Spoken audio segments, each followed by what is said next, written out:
We are here in conversation with Advocate Matthews Nedambara. Sir, you have said that the electoral bond judgment is a failure of the Solicitor General in defending the government. Can you elaborate? Your question is something very difficult to be answered because as a lawyer, when it comes to when commenting on the performance of another lawyer, I had to be very, very careful and of utmost reticence and restraint. Keeping that in my mind, the Solicitor General failed to bring to the notice of the court that this petition, the petition of Prashant Bhushan Company, it's not maintainable at all. So that requires little firm knowledge on the basic jurisprudence. So there's a difference between a legislation at the powers of the parliament and the court. When the parliament enacts a law, we are all symbolically present in the parliament. It is with the consent of all a law is enacted. Therefore, it is binding on all. A record of a parliament is binding on all. On the contrary, the courts, none of us are in the courts. And the decision of a court is only binding on the parties before it.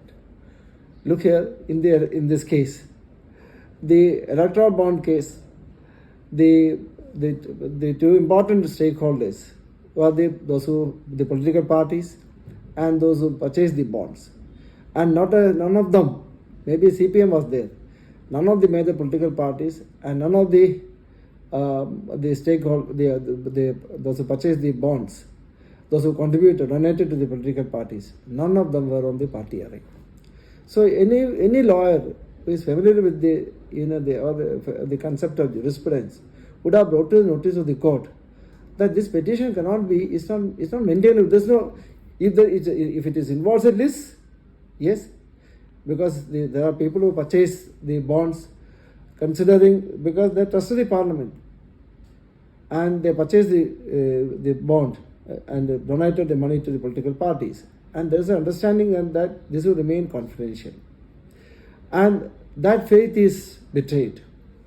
So therefore, without bringing on the party array, all these people who contributed to the political parties, the petition couldn't have been heard at all. It couldn't have even been filed at all. And secondly now, then the other issue is the parliament. It's a matter of policy. It is. I have no idea whether the electoral bond is good or bad. I can't say. Look here. Now, who have all contributed to the political parties? Sandio, Martin, and all, and that is manifest corruption. What else a lottery owner should pay 1,300 crores or something? So that discloses certainly corruption. But assuming that the earlier scenario, there the industrial houses, they go to the political parties with the lorry loads of cash. And that is also corruption. So the difference is, this is a corruption which has some kind of an accounter way. So between the two evils, I believe the electoral bond may be a better idea. I do not know. I have no expertise. I do not know.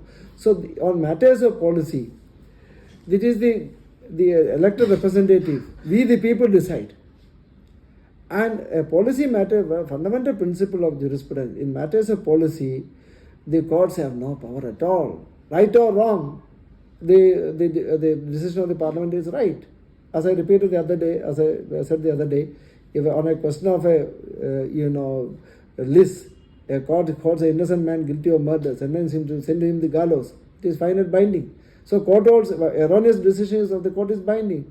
So the erroneous decision of the legislature is binding.